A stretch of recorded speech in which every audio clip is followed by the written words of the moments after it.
la clase. Aquí tengo dos mensajes, vamos a ver qué dicen.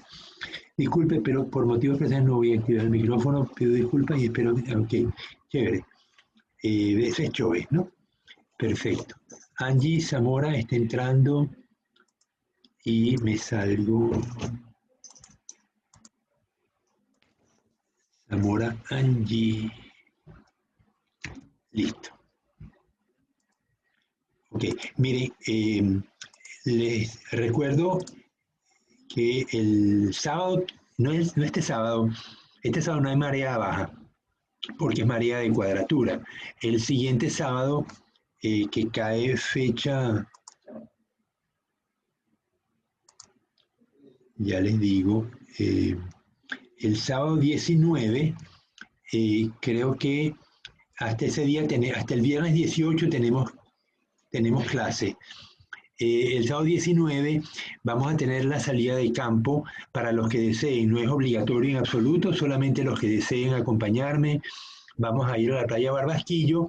Nos encontramos una cuadra antes del restaurante de Martinica, porque justamente esa es la calle que conduce al muelle de Barbasquillo.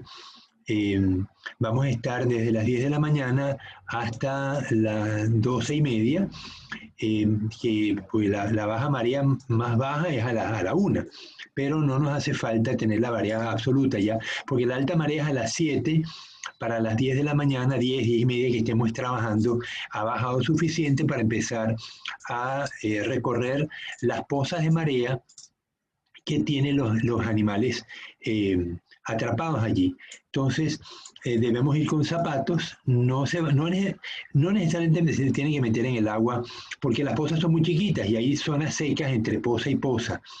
Si quieren llevar un recipiente plástico y unas pinzas, les conviene. De todas maneras, yo llevo recipientes plásticos y cernidores para poder sacar los animales.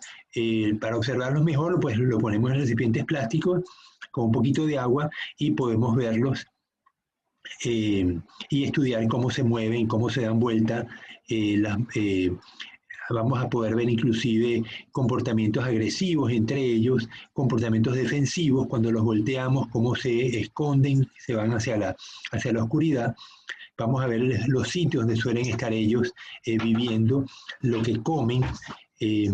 Pues es interesante la práctica, y vamos a tomar fotos para que compartirlo con todos los compañeros que por alguna razón pues no pudieron asistir.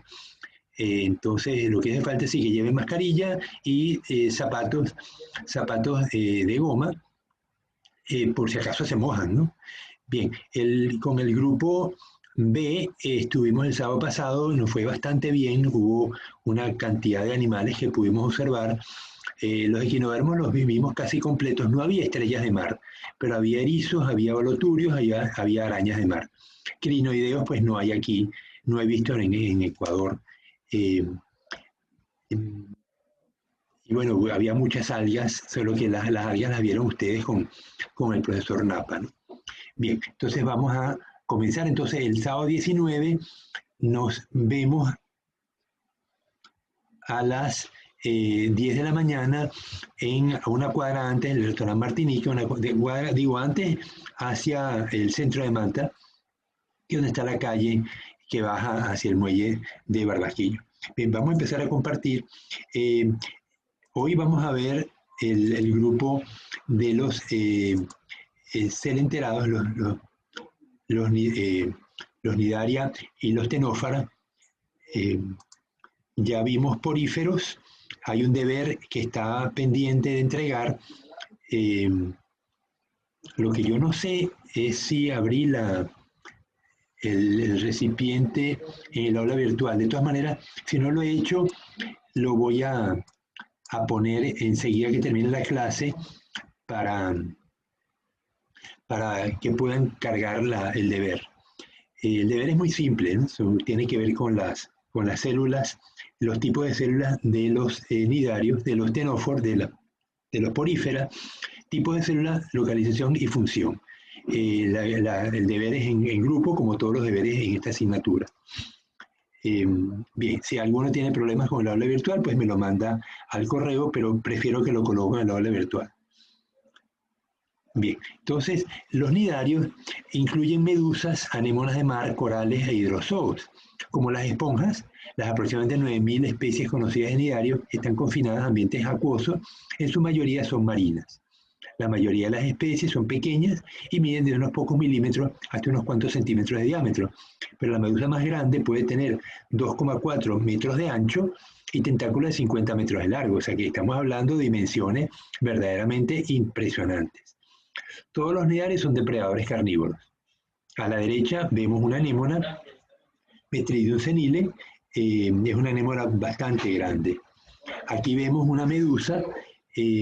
Esta medusa es comercial, se exporta al oriente. Aquí en América no tenemos costumbre de comer medusa, pero tenemos comunidades chinas bien importantes, sobre todo en países fronterizos con el Pacífico, como Perú, Chile, Ecuador, que hay una comunidad de descendientes de China, y es posible que ellos sí coman medusas. Yo nunca he visto a nadie comerlas, ¿no? Me gustaría ver cómo las preparan, ¿no?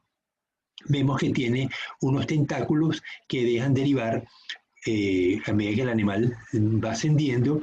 El animal nada cerrando el velo, vemos que es como una campana y tiene un anillo muscular que se contrae y provoca pues una corriente a propulsión a chorro, y el animal pues se desplaza en este sentido, en este caso hacia la izquierda.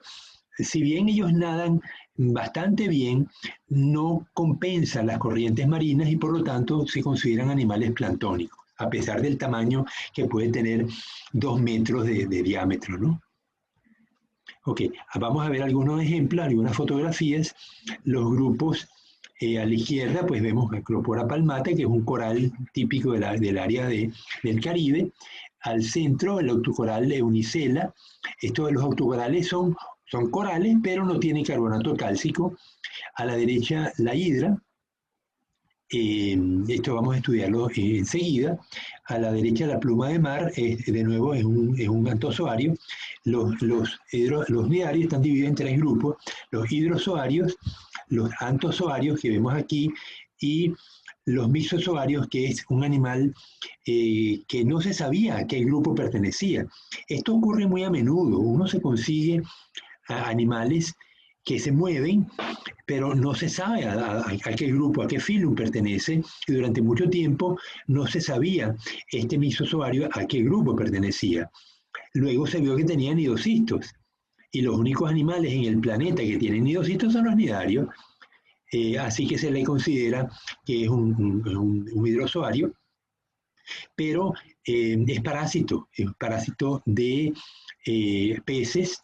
En este caso es parásito de la trucha, y invaden el hígado, el riñón, y causan estragos. Cuando invaden es terrible, ¿no?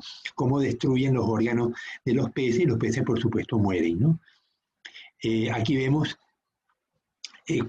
4 sifozoarios. Bueno, este es un hidrozoario, es la velela, y Antomedusa, aquí a la derecha. La vemos un mesifozoario, la Cianella, y una cubomedusa, la Charybda marsupialis. La Charybda es uno de los animales más terribles de la Tierra. Sus tentáculos tienen un nidocistos con veneno, pero un veneno capaz de matar a una persona.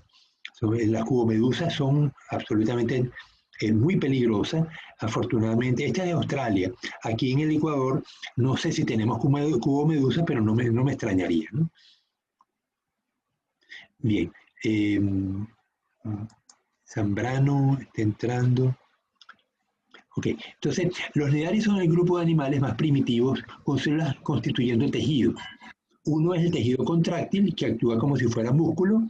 Las células nerviosas están organizadas en un tejido llamado red nerviosa, que se ramifica por todo el cuerpo y controla el tejido contráctil, generando movimientos y comportamientos de alimentación. Sin embargo, la mayoría de los nidarios carece de órganos reales y no tienen cerebro. A pesar de la variedad de formas, todas ellas son variaciones de dos configuraciones corporales básicas. El pólipo, que tenemos aquí a la derecha, vemos que tiene un pie con el cual se fija el sustrato, una cavidad gastrovascular y dos capas de células solamente. Una reviste la cavidad gastrovascular, forma el interior del tentáculo y luego tenemos un revestimiento, una pared corporal. Entonces son dos capas de células. Cuando el cigoto se divide, va a formar una gástrula didérmica con dos capas. El endodermo va a formar la cavidad gastrovascular y el ectodermo la pared corporal. Esto lo vamos a ver más adelante. Ahorita solamente se los adelanto. Entonces tenemos dos capas y la cavidad gastrovascular los tentáculos tienen unas células especiales que se llaman idocistos, que son las que se disparan y facilitan el atrapar las presas. Fíjense, no tiene ano, solamente tiene la boca, entonces cuando el animal termine de digerir lo que ha comido, los restos los expulsa por la boca. El siguiente, la medusa, el siguiente estructura corporal, inviertan la anterior y tenemos la medusa. Solo que la anterior está fijada al sustrato, está nada, pero tiene las mismas capas, y vemos que entre capa y capa hay una mesoglea, que aquí no pone el nombre, pero la mesoglea no tiene células en el caso de los hidrozoarios, en el caso de los otros grupos de sifozoarios y antozoarios sí lo tiene, pero está formada por una gelatina. Esta gelatina le da rigidez al cuerpo y permite pues que el animal pues pueda nadar. El cuerpo acampanado de la medusa flota en el agua y se deja llevar por las corrientes al tiempo que arrastra los tentáculos tras así como si fueran múltiples cañas de pescar. Tanto los pólipos como las medusas se desarrollan a partir de dos capas germinales, el endodermo interior y el ectodermo exterior. Entre estas capas hay una sustancia gelatinosa. Los pólipos de las medusas tienen simetría radial. Vemos aquí a la derecha que yo puedo cortar en cualquier sitio y voy a obtener la otra mitad, que es mi imagen especular de lo que acabo de cortar. Las partes del cuerpo están arregladas formando un círculo alrededor de la boca y la cavidad gástrica, la cavidad digestiva. Este arreglo favorece mucho estos animales sésiles o los que flotan libremente porque les permite responder ante la presencia de una presa o de alguna amenaza proveniente de cualquier dirección. A diferencia de los grupos que vamos a estudiar mañana, que son los platelmintos, donde hay cefalización. En esponjas y nidarios no hay cefalización, no hay una concentración de órganos sensoriales en lo que podemos llamar una cabeza.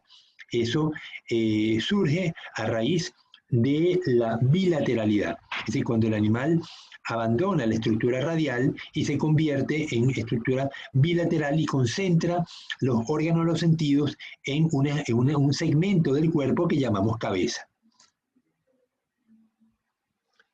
El ciclo de vida de los nidarios incluye etapas tanto de pólipo como de medusa, sin embargo algunas especies viven solamente como pólipos y otras como medusa. La reproducción varía considerablemente entre diferentes grupos de nidarios. Un patrón común es que los pólipos comúnmente se reproducen en forma asexual, por gemación, lo que da origen a nuevos pólipos. Sin embargo, la gemación puede originar medusas en vez de pólipos. Una vez que una medusa crece y alcanza la madurez, puede liberar gametos, espermatozoides y óvulos en el agua. El cigoto se desarrolla en una larva ciliada que nada libremente y se llama plánula.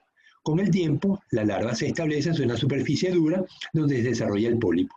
Esta plánula es interesante que conservemos el nombre porque en teoría es lo que se supone que le dio origen al resto de los organismos más evolucionados, como los platelmintos. La plánula, realmente, si la viéramos, parece un ciliado, un protozoario ciliado. Ok, aquí vemos un nidocisto, vemos que tiene la célula con sus núcleos, tiene un filamento enrollado y una aguja disparadora.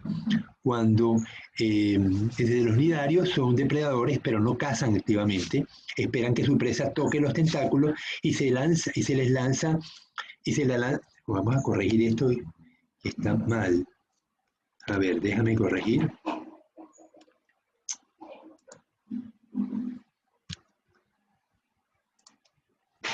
Ok.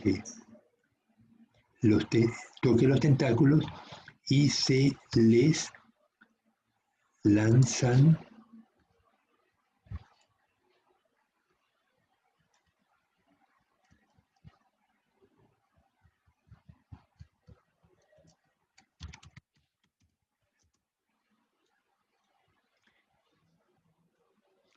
toque los tentáculos y se disparan dardos. Es el nidocito. Bien, pero no hay intención aquí. Cuando uno habla en zoología, uno debe evitar los antropomorfismos. Por ejemplo, la palabra para es como si el animal estuviera pensando lo que va a hacer y esto solamente está caracterizado en cordados superiores. Los invertebrados, pues no sé si piensen, ¿no? Bueno, cuando el pulpo va a atacar a su cangrejo, está pensando atacar y lo ataca, ¿no? Pero en este caso, la captura de presas es enteramente pasiva. El animal simplemente deja los tentáculos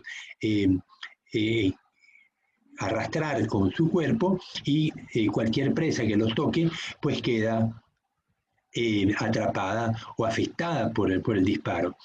El disparo es, algunas especies, como ya mencioné con la cubomedusa, tienen veneno y es sumamente irritante, ¿no? A más leve contacto con el disparador, una estructura dentro del nidocito expulsa violentamente un filamento envenenado que puede penetrar en la presa y el veneno puede ser mortal para los humanos. La presa es llevada a un saco digestivo, la cavidad gastrovascular. Las enzimas digestivas secretadas en el interior de esta cavidad desintegran parte del alimento y después tiene lugar una mayor digestión dentro del revestimiento celular de la cavidad. Puesto que la cavidad gastrovascular tiene solamente una abertura, el material sin digerir es expulsado a través de la boca cuando termina la digestión. Entonces, las partículas que quedan en la cavidad gastrovascular, que están ya divididas, parcialmente digeridas, son incorporadas a las células que recubren la cavidad gastrovascular y es donde termina de ocurrir la digestión. Y luego los alimentos convertidos ya a monosacáridos, ácidos grasos o aminoácidos, pues difunden hacia el resto de la colonia y es como el animal pues se alimenta. Aquí no hay aparato circulatorio, sino que el alimento difunde dentro del cuerpo del pólipo o de la medusa. Los grupos los nidarios están divididos en tres grupos: los hidrozoarios, los esquifozoarios y los antozoarios.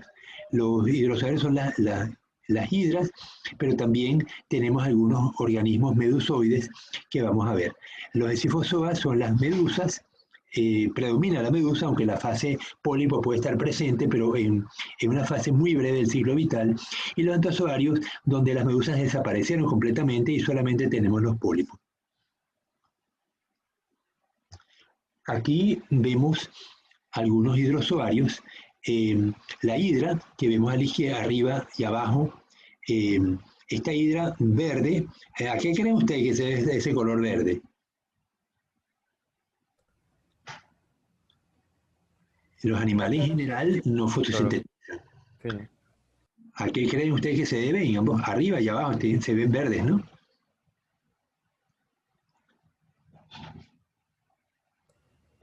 Por la alimentación por algas, ¿no? La presencia de... No, estos comen animales, ¿eh? Estos no comen algas. Pero Para aparecer una alga y poder atrapar a su presa. no, tampoco. No. Recuerden que lo vimos con los flagelados, los dinoflagelados. Algunos pueden perder el flagelo e incorporarse como simbiontes. Entonces, aquí tenemos células simbiontes que se asocian al cuerpo de la hidra y le dan esta característica verdosa. Entonces, pueden ser, las hidras son animales de agua dulce y yo no conozco Bueno, puede haber dinoflagelados, no estoy seguro que haya dinoflagelados de agua dulce, pero clorofitas sí hay. Entonces, a la derecha vemos un coral que se llama coral de fuego, quema duro, ¿no? Cuando uno lo toca, suele estar en aguas de poca profundidad, ese color amarillento, pero no es un coral, no es un antozoario, es un hidrozoario. Vemos que las características, de nuevo el error, características, ok, les voy a poner, hay uno que me interesa que lo vean, porque hay que protegerse del bicho. Se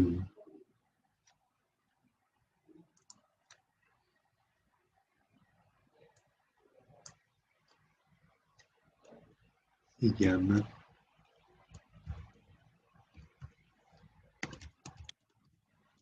Ya voy a buscar unas fotos y se las muestro enseguida.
¿Lo están viendo?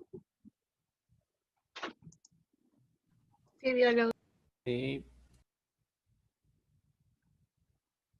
Abre.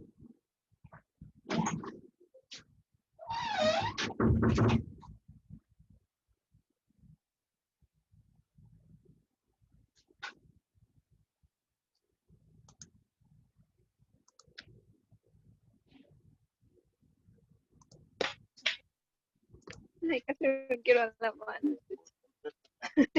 ¿Por qué?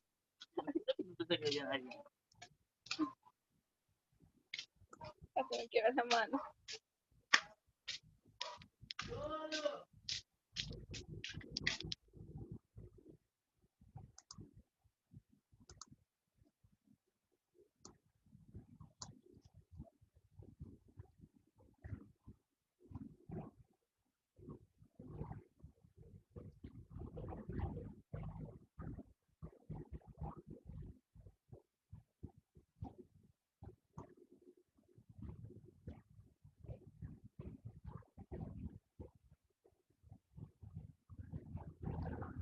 Fisalia.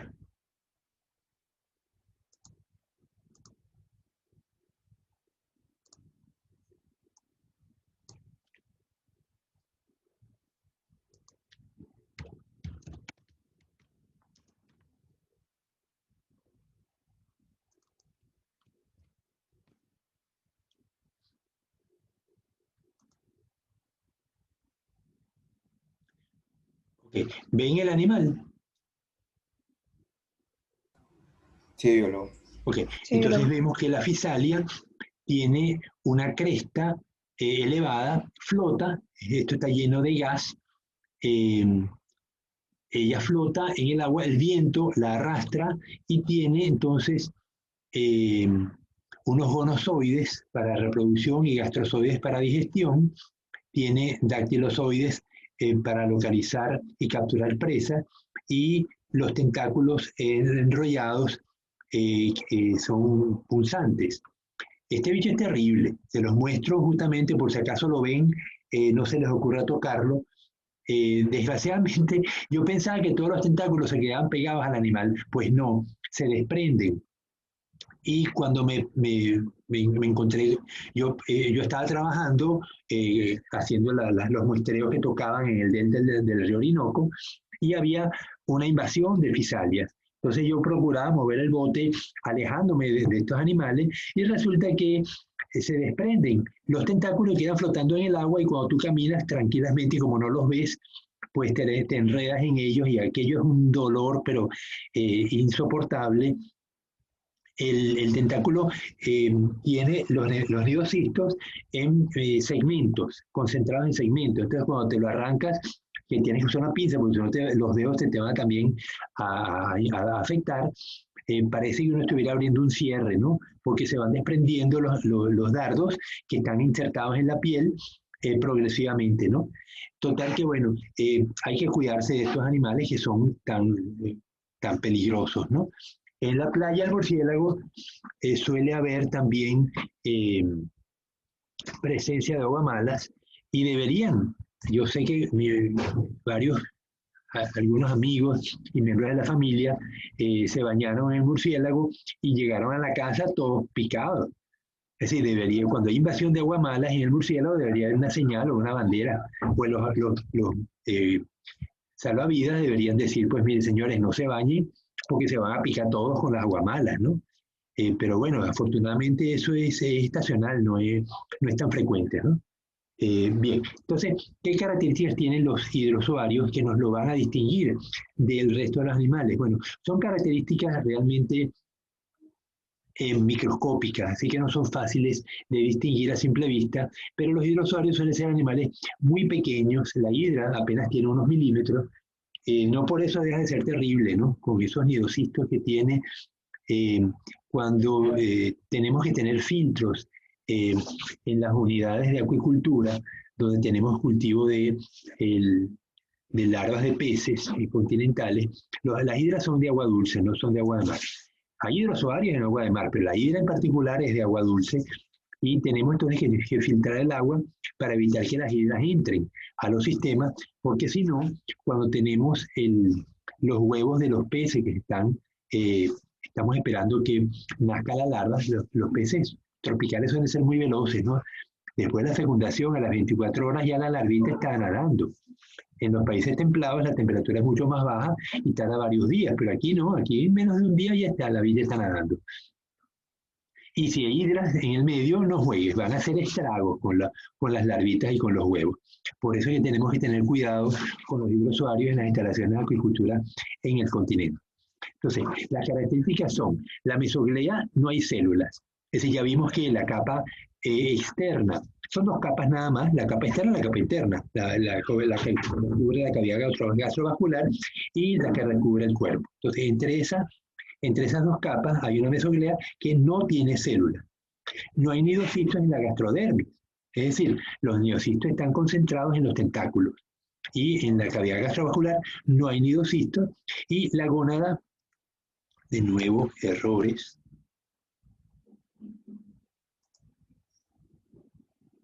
La gónada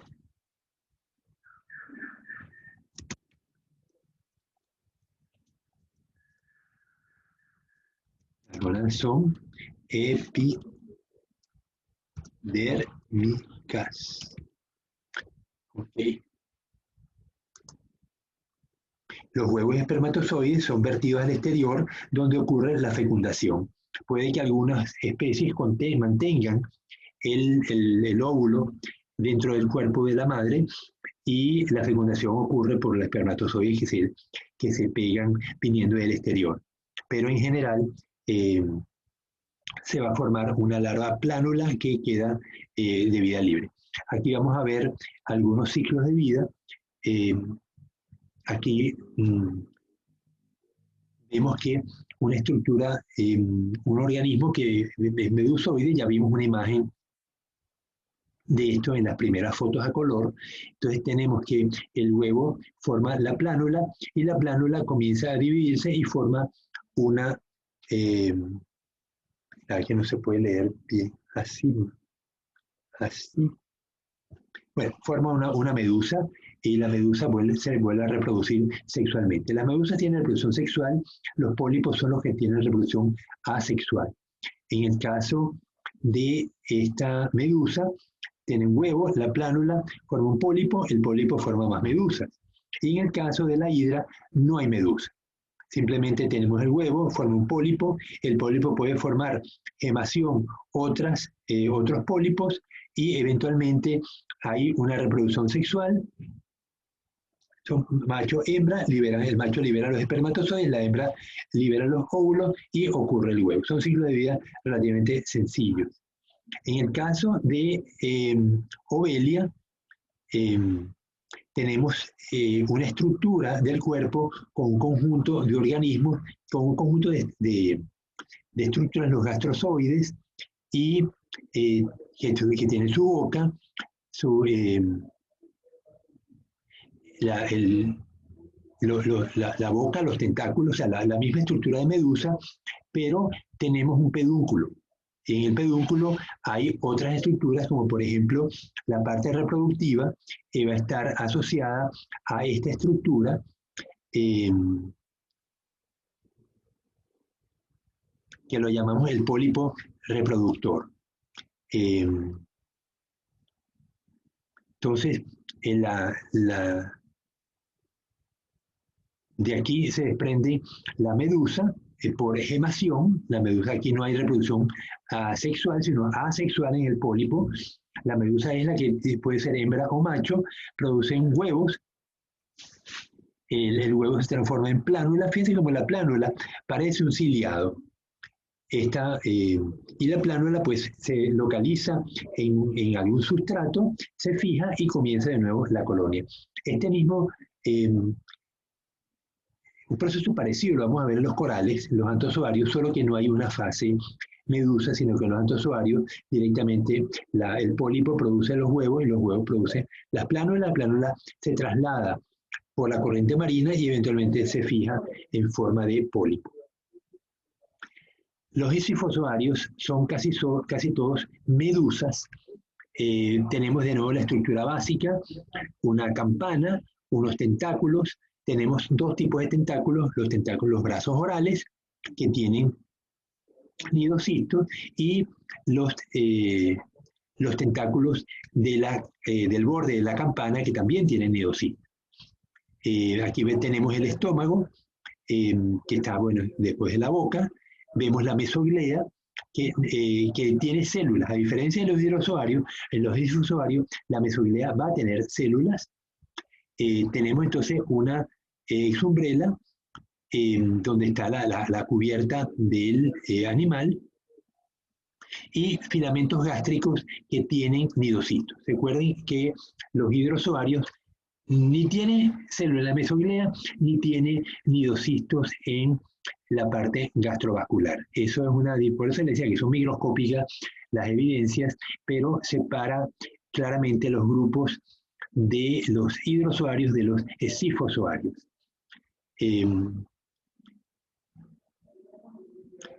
Decíamos que tanto las medusas de los hidrozoarios como de los esifozoarios tienen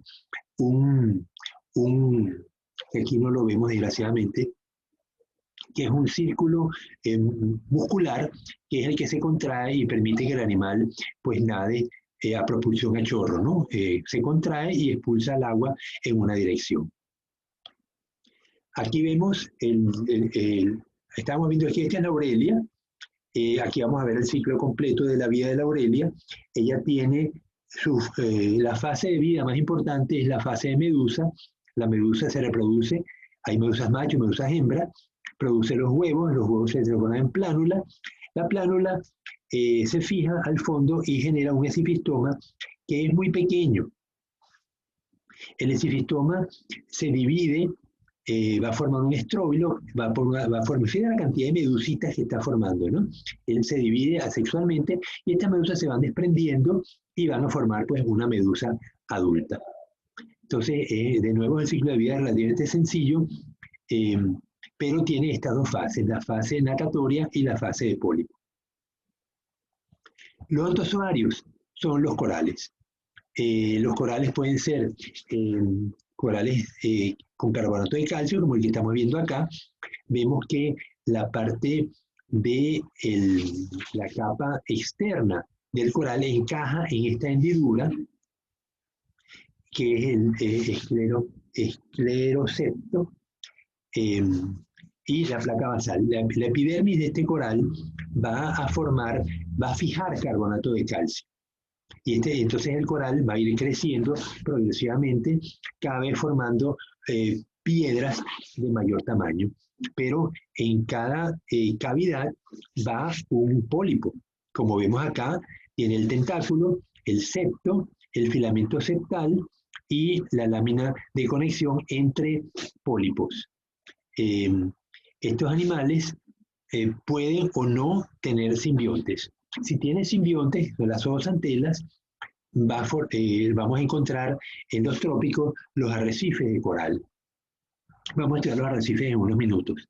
A grandes profundidades también hay antozoarios, pero no tienen simbionte porque no hay luz. Entonces, por debajo de 200 metros de profundidad no hay luz y simplemente son animales que viven alimentándose de otras presas. Pero los corales hermatípicos, que son los que forman arrecifes, tienen asociados zooxantelas y el 60-80% de la alimentación proviene de las zooxantelas. Apenas un 20% son las que el coral ingiere con los tentáculos capturando presas.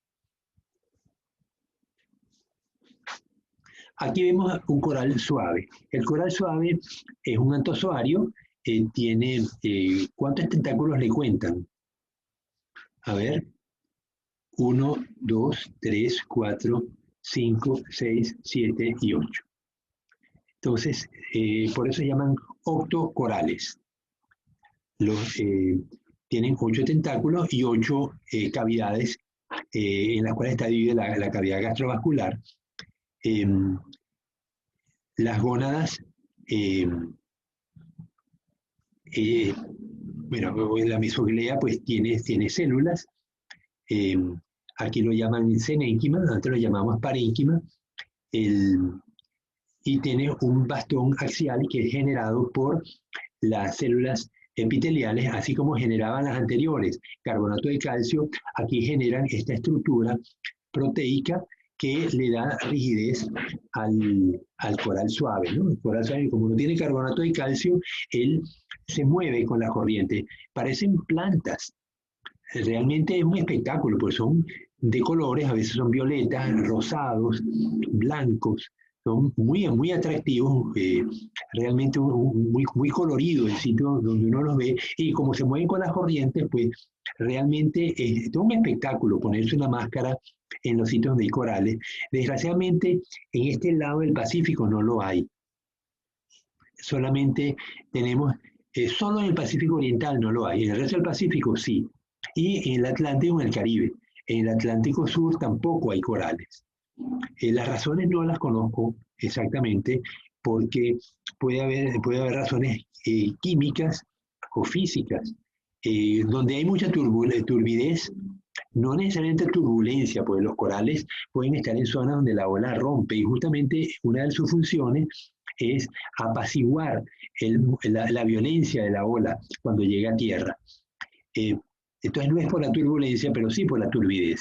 En una zona donde hay un río cercano, donde llega mucho sedimento, pues ahí no va a haber corales.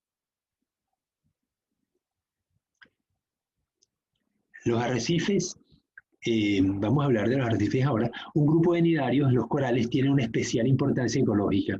En muchas especies de coral, los pólipos forman colonias y cada miembro de la colonia secreta un esqueleto duro de carbonato de calcio.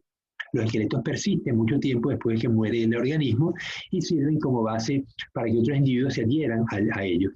El ciclo continúa hasta que después de miles de años se forman arrecifes de coral masivos, sobre todo en zonas tropicales de aguas claras.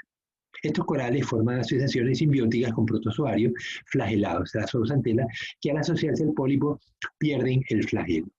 Entonces, aquí vemos cómo el crecimiento se puede ver, este coral, cada línea blanca y oscura forma un año. Entonces, a ver si pueden contar ustedes y decirme cuántos años tendrá este coral.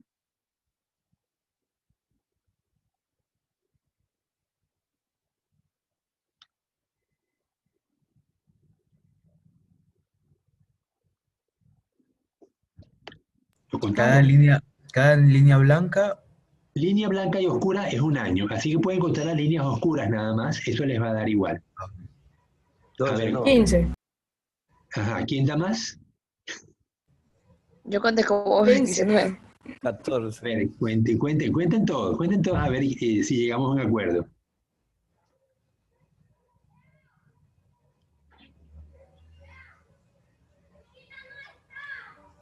Quince. Bueno, ahí lo están 15. leyendo, ahí me están haciendo trampa. Porque en la leyenda de la figura dice 15. Bueno, realmente yo conté 13, ¿eh? Voy a volver a contar. Yo conté 14.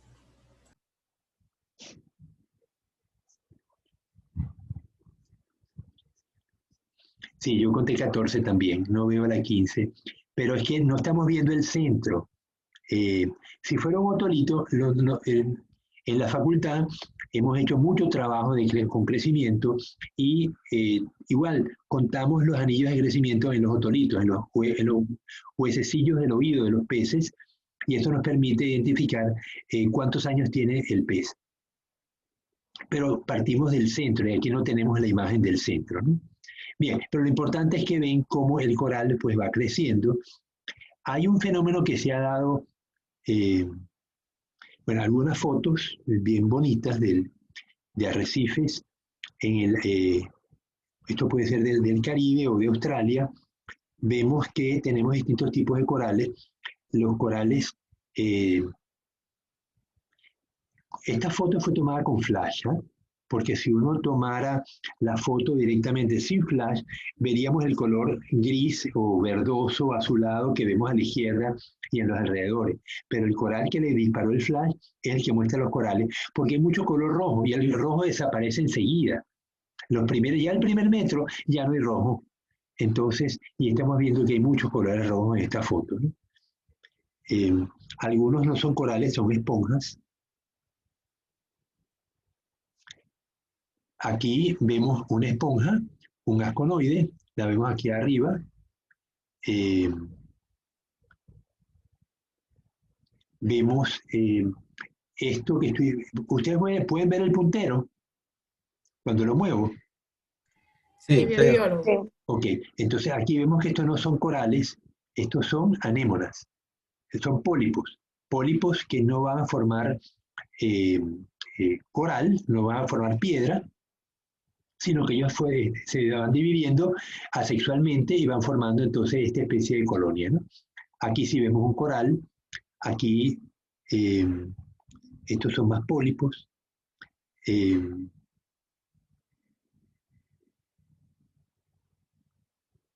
Y esto es una cosa rara, eso sí no sé qué es, esto es rojito. Pero hay varios, ¿no? Hay uno por aquí, otro por aquí. Pareciera una almeja, ¿no? El manto de una almeja.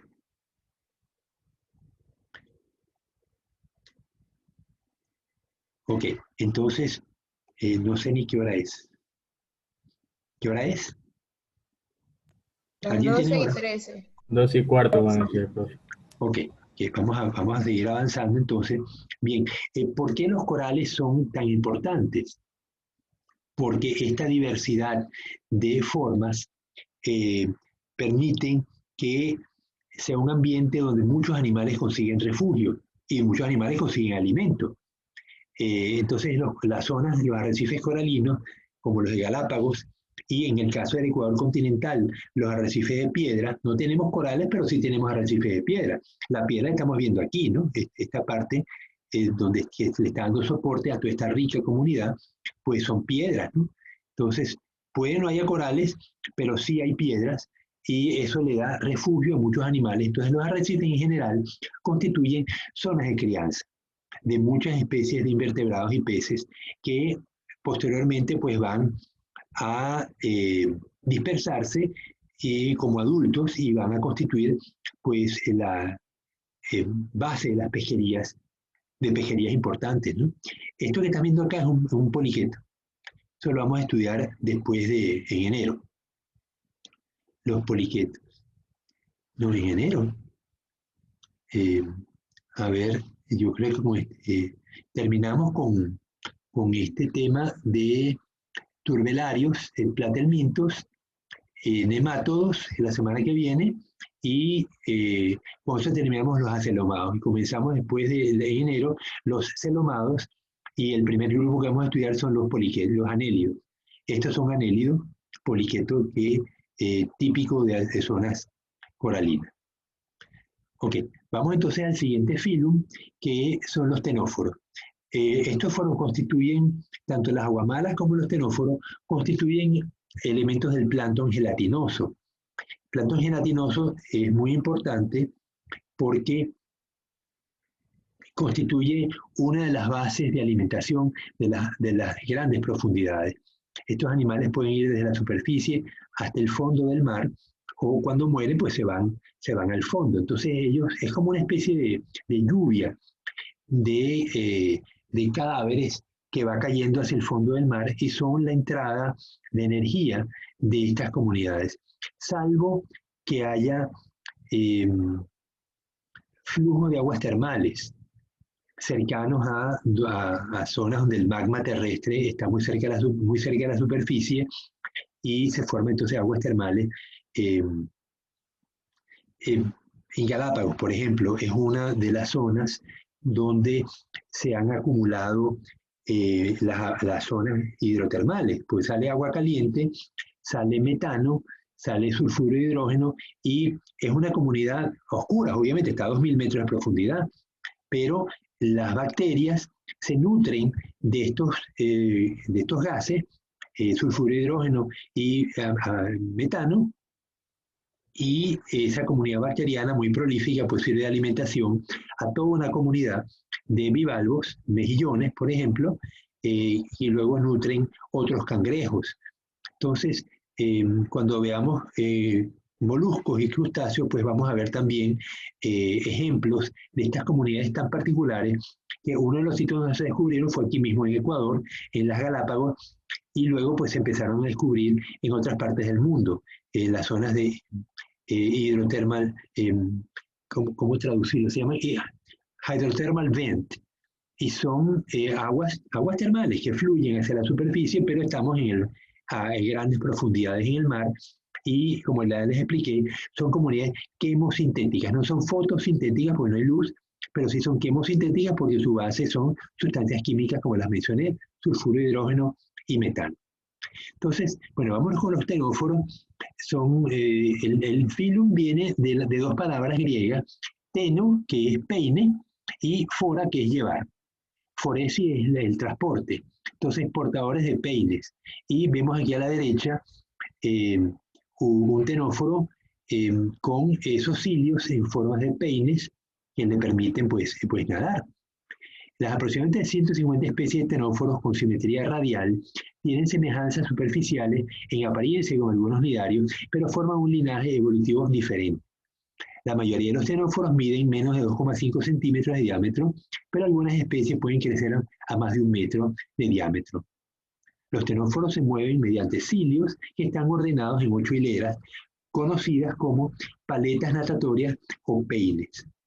Aunque la mayoría de los ctenóforos no tienen color y son transparentes o translúcidos, la luz se dispersa por el movimiento de los cilios de los peines y puede parecer como 8 coloridos arcoíris, siempre cambiantes a lo largo del cuerpo del ctenóforo. A la derecha, abajo, vemos como si los tentáculos del ctenóforo tuvieran colores y no los tienen. Lo que ocurre es que la luz se difracta en los colores, en los colores que la componen y vemos entonces estas tonalidades tan bonitas, ¿no? Vamos aquí a ver la morfología de los ctenóforos. empecemos por abajo, vemos que tiene una boca, una faringe, la faringe llega a un estómago o infundíbulo que está dividido en varios segmentos. Y luego seguimos hacia atrás y encontramos por primera vez un poro anal. Entonces, a diferencia de los celenterados, de los nidarios, los ctenóforos sí tienen ano. No tienen nidocistos, les decía que los nidocistos son exclusivos de los nidarios y por eso fue que se descubrió que el mixozoario era un nidario porque tenía nidocistos. Entonces, aparte de la simetría radial que le confiere los 8 líneas de peines, los 8 peines, tenemos entonces algo que rompe la simetría radial y es más bien bilateral, que son la vaina y los tentáculos. Los tentáculos tienen estructuras pegajosas y son las que le permiten al animal pues capturar las presas, pues presa que toque se pega al tentáculo y luego el tentáculo lo mueve, lo retracta y se lo lleva a la boca.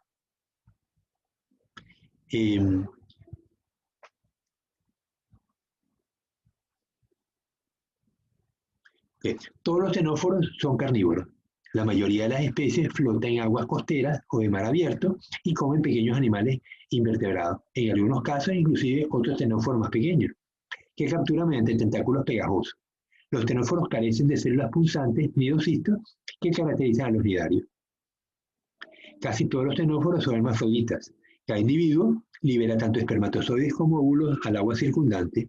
Los óvulos fecundados flotan libremente en el agua hasta que emergen las larvas y gradualmente se desarrollan hasta llegar a ser ctenóforos adultos. Entonces aquí a la derecha vemos una serie de formas de ctenóforos y sus tentáculos, ¿no? Aquí vamos a ver, esta imagen salió hace muy poco.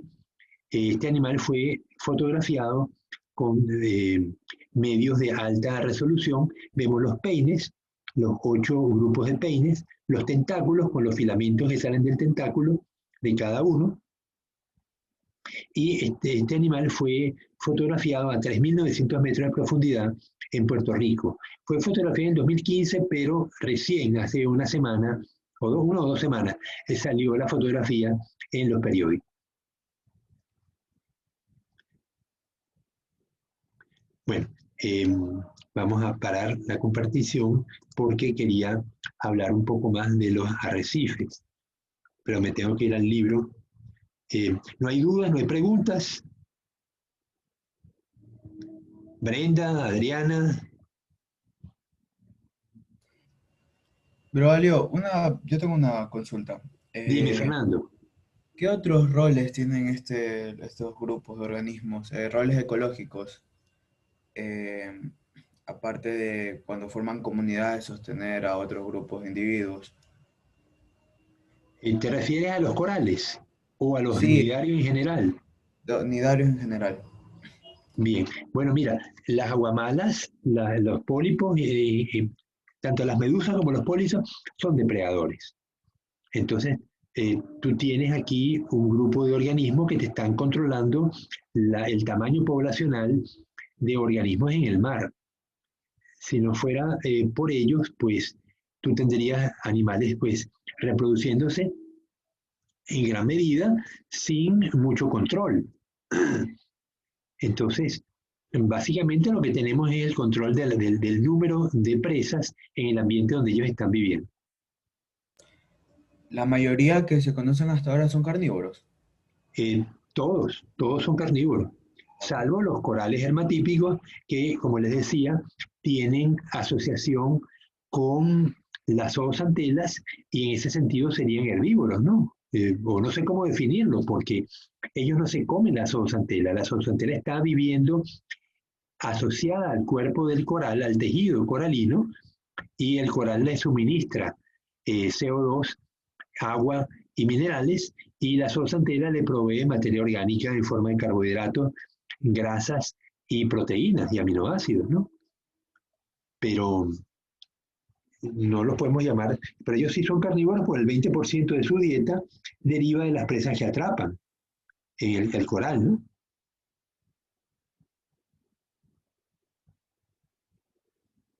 Listo, muchas gracias, biólogo. Yo pienso, Fernando, que el papel fundamental de los hidrosuarios es la constitución de los corales, ¿no?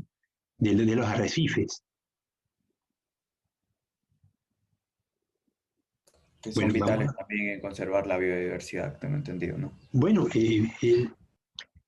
cuando ven el Audecirc, no han visto, no han visto que la pregunta de Fernando viene al cabo por el papel que ocupan los depredadores en un ambiente y les quería mostrar en este momento, porque viene al caso exactamente, la película de los lobos de Yosemite. Si bajaran el Audecirc, lo bajaron, lo tienen todos. El de biología, el libro de biología general. Sí, biólogo. Bueno, la foto del Audecirc, ¿qué es? La foto de la portada. Unos pingüinos. ¿Cómo? ¿No se acuerdan que hay en la portada de la Odecir? Un pingüino. Nicole, habla duro. Un pingüino. Sí se ¿Un escucha. pingüino? No, no. No hay un pingüino. Al menos en el libro que les pasé hay un lobo. Sí, es que hay uno que tiene, o sea, depende de la edición. Hay uno que tiene Ah, unos pingüinos y hay otro que tiene un un lobo. lobo, pero la información es bien parecida. Claro, ok, pero me refiero al lobo. El texto creo que es el del pingüino. ¿Por qué el lobo? Y es lo que quiero mostrarles. Permítame buscar el video para pasárselos en este momento. Déjame buscar en el...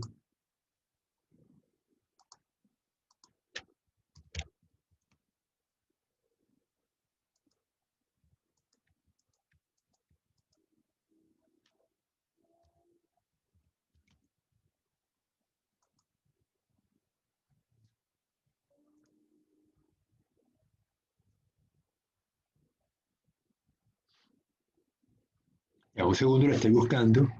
Lobos, como los lobos son capaces. Ok, son un video muy corto, dura 4 minutos. A ver si lo logro ejecutar y lo comparto.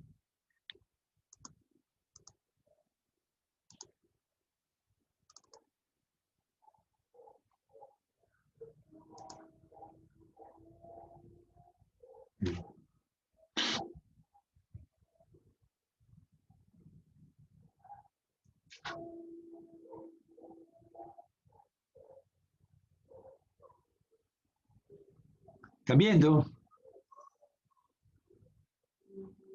Sí. Sí, biólogo.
Bueno, ¿les gustó?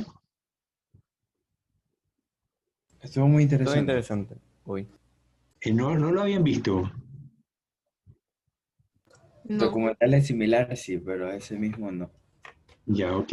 Sí, yo lo uso en todos mis cursos, no importa el curso de de qué naturaleza sea, pero me parece que hablar de los depredadores tope, en este caso los lobos, nadie come lobos, nadie come tiburones blancos, nadie come osos. Son los depredadores tope que controlan el funcionamiento de los ecosistemas. Entonces, ellos comen algunas especies, pero evitan la dominancia de las especies que ellos comen. Y fíjense cómo durante 70 años los lobos habían sido exterminados. Esta zona del parque Yosemite, al norte, esto está pegado está en Estados Unidos, pero está pegado a Canadá. El parque de Yellowstone, el Yellow es amarillo, Stone es piedra, eh, es un gigantesco volcán, es un cráter de un volcán muy grande y allí pues funciona el parque y por eso hay el humo que veían salir eran aguas termales. Pero eran zonas de pastoreo, o sea, durante el invierno los pastores, los dueños de ganado pues llevaban su ganado hacia el sur de los Estados Unidos y durante el verano lo devolvían otra vez hacia el norte. Este está en Wyoming, y Wyoming está fronterizo con Saskatchewan, que es el estado correspondiente en Canadá. Entonces, esos inviernos son sumamente duros, porque están muy cerca del Polo Norte. Entonces, el ganado lo llevaban itinerantemente, ¿no? Lo llevaban a esos sitios en el verano cuando había buen pasto, y luego lo devolvían al sur cuando el invierno ya llegaba, ¿no? Entonces, ¿por qué mataron a los lobos? Pues porque los lobos mataban ganado, pues. Y en esa época, en comienzos del siglo pasado, pues no había la protección a la fauna silvestre, no es como ahora. Entonces, la gente veía a los lobos como unas amenazas y el hecho de haberlos exterminado, pues más bien lo aplaudían, ¿no? Pero luego vieron lo que pasó, la consecuencia de eliminar el predador tope, que pasan animales herbívoros, en este caso de gran tamaño, que crecen de una manera indiscriminada y como tienen un tamaño tan grande no hay quien los controle. Entonces, sucedió la sobrepoblación de venados, cómo destruían la vegetación al extremo de que los bosques se estaban viendo afectados, el suelo no estaba protegido, se producía mucho derrumbes, mucha erosión del suelo y pues muchas especies también pues desaparecieron. Entonces, bueno, el resto es explicado bien en el documental, pero la clave es los depredadores tope juegan un papel fundamental en la estructura de los ecosistemas. En este caso tenemos los celenterados que no constituyen un depredador tope, sino que constituyen la base estructural de una comunidad costera, como son las comunidades arrecifales. Entonces, cuando tenemos que el coral falta, el arrecife deja de crecer, eventualmente puede ser reducido por efecto de las olas y vemos entonces que la diversidad pues cae. Uno de los problemas, vamos entonces a ir con el libro para ver unas fotografías de los arrecifes.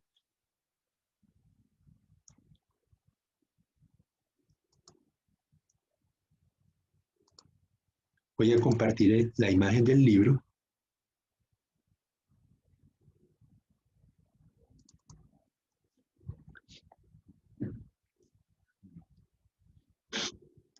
Esto es, me voy a los antozoarios.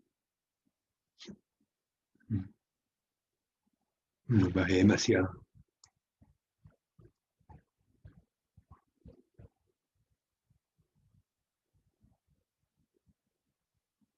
Ok, aquí vemos la distribución de los arrecifes en la imagen oscura del mapa, ¿no?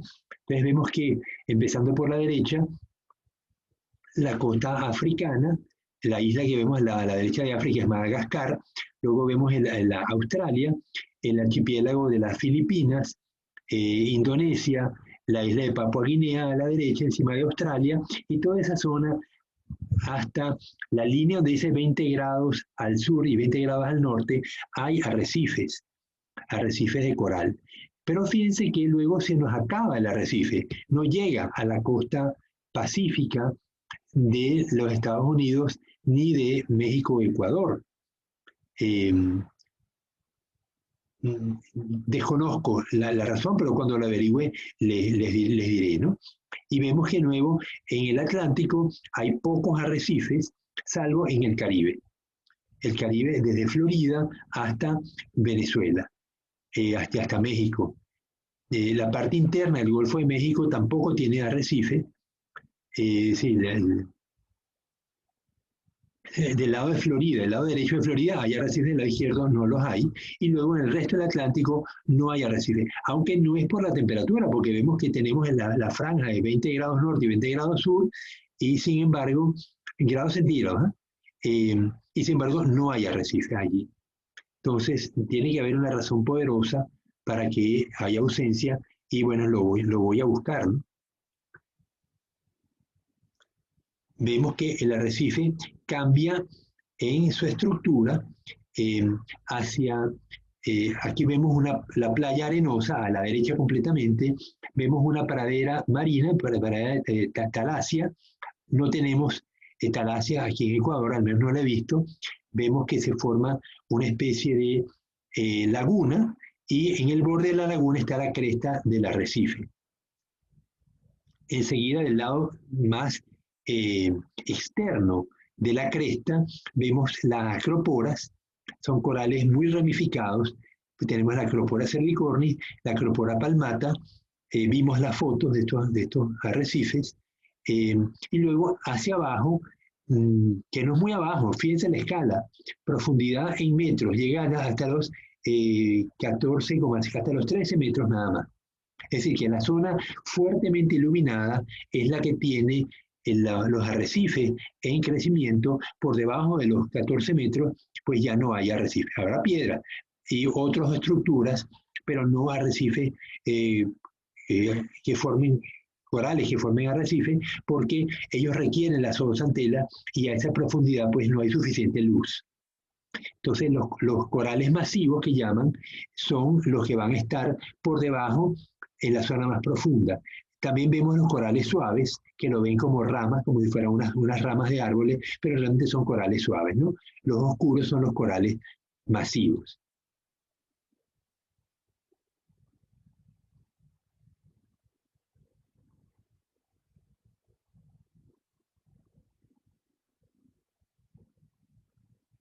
Aquí vemos una foto con la acropora.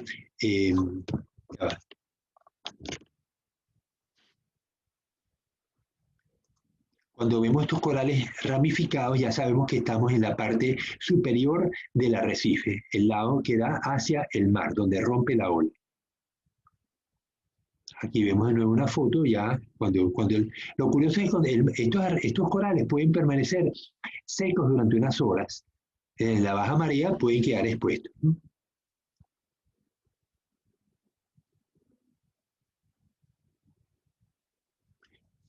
Ok.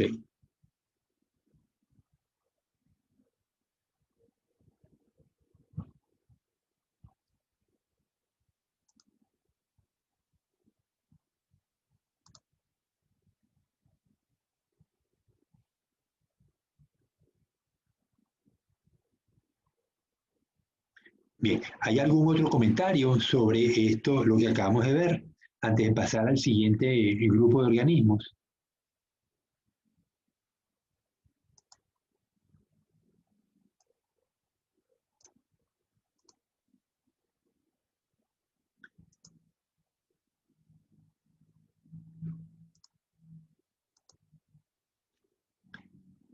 ¿Comentarios? ¿Nada? ¿Fabián? ¿Nonura? ¿Javier?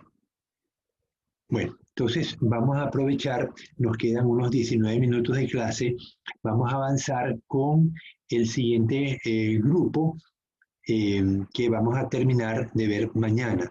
Hoy vamos a iniciarnos con, ya déjame compartirlo entonces.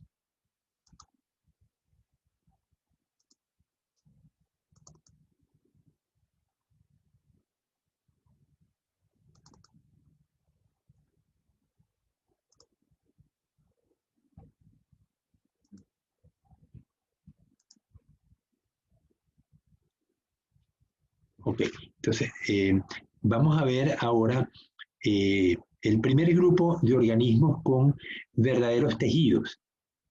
Estos animales abandonan la simetría radial, que hasta ahora venía siendo la norma en los nidarios y los elenterados, y pasamos a la simetría bilateral y la cefalización, la concentración de estructuras sensoriales en una parte del cuerpo que pasamos a llamar la cabeza. Entonces, los platelmintos son gusanos planos, representan unas 20.000 especies, como su nombre lo indica, son de forma aplanada, lo cual está asociado a la ausencia de aparato respiratorio y circulatorio. Gracias a la exposición de la superficie, las células más, la capa de tejido más grueso no es tan gruesa como para que no haya una difusión del oxígeno y de los gases desde la célula hacia el exterior. Por eso estos animales son planos. He incluido la foto del policládido que vimos en Barbasquillo, que lo vimos la semana pasada, lo tienen abajo a la izquierda, está creciendo, está debajo de una roca, yo volteé la roca para tomar, una compañera suya del grupo B tomó la foto.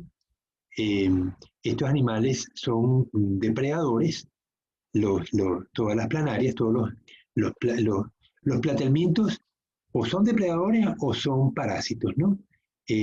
Aquí en esta foto estamos viendo arriba a la izquierda una planaria terrestre con ese color tan amarillo, esa raya negra tan particular. A la derecha una planaria marina muy bonita. Abajo otra planaria marina creciendo sobre un coral hermatípico. Luego una planaria terrestre. Las planarias terrestres, algunas son coloreadas como la de la izquierda y otras como esta central son las más comunes, ¿no? Y luego vemos un tremátodo parásito que esto es un parásito del hígado. Y bueno, y el policladio que tenemos aquí, que vimos en Barbasquillo. Entonces, nos falta el otro grupo, son los céstodos. Los céstodos son las solitarias, pueden llegar a tener 15 metros de largo, viven en el intestino delgado de los animales, pueden vivir, tienen hospederos intermediarios y hospederos definitivos, y en el vertebrado, en el cordado, pues es donde se desarrolla esta fase reproductiva, ¿no? Estos son como máquinas de hacer huevos. Pueden ser de vida libre en ambientes terrestres o marinos, como los turbelarios. Todos los trematobicetos son parásitos y pueden tener varios hospederos. Los turbelarios son de vida libre, su locomoción es por cilios, movimientos del cuerpo. El cuerpo está relleno de un tejido parenquimatoso, cuyas células pueden ser totipotentes y dar origen a otras células corporales. Carecen de aparato circulatorio. La excreción se produce en los protonefridios. Vamos a ver, antes de pasar a la siguiente, algunos conceptos que me interesan. El hecho de que el cuerpo esté relleno de un tejido parenquimatoso significa que el cuerpo no tiene cavidades. La única cavidad que va a tener es la cavidad gastrovascular. Pero recuerden en los elenterados, teníamos la capa externa, la capa interna que revestía la cavidad gastrovascular, y entre capa y capa había una mesoglea que podía o no tener células, pero estaba rellena de un material gelatinoso, el cual podía contener células, la mesoglea. En este caso, de nuevo, tenemos animales sólidos, donde entre la capa externa y la cavidad gastrointestinal está relleno con otras células que le dan solidez a las planarias. La excreción se produce por protonefrido. Por primera vez aparece este término en los animales, porque hasta ahora todas las células que habíamos visto, protozoarios, esponjas, nidarios, cómo se desprenden ellos de los productos nitrogenados.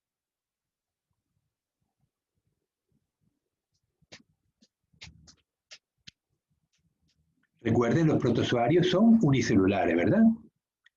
Entonces, el oxígeno, ¿cómo le llega al protozoario?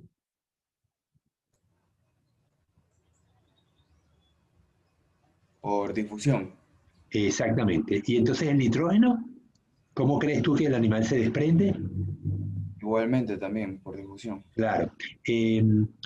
La digestión se hace sobre moléculas orgánicas. Los carbohidratos y lípidos terminan en CO2 y agua, pero los aminoácidos tienen nitrógeno y ese nitrógeno puede ser expulsado en forma de urea o en forma de ácido úrico. Entonces, el urea van a ser los animales que tienen disponibilidad de mucha agua, donde la urea pues sale por difusión del cuerpo, y en el caso de las aves tenemos que ellos expulsan, las aves y los lagartos expulsan el nitrógeno en forma de ácido úrico que es muy poco soluble en agua y lo expulsan directamente a la cloaca, donde sale mezclado con las heces fecales. En el caso nuestro, ¿dónde tenemos nosotros el sistema de eliminación del nitrógeno? En los riñones. En los riñones. Un riñón humano es un conjunto de nefridios. ¿Recuerda haberlo estudiado en los cursos de biología general? No. Ok, pero imagínense entonces cómo funciona. Tenemos una cápsula que se llama la cápsula de Bowman, a la cual llegan las arterias y de la cual salen vasos sanguíneos que llevan sangre. Al llegar a la cápsula de Bowman, tenemos una especie de cernidor, un sedazo, donde los líquidos van a pasar hacia el asa de Henle y los glóbulos blancos, las plaquetas, el nivel de... Ya va, algo me va a pasar.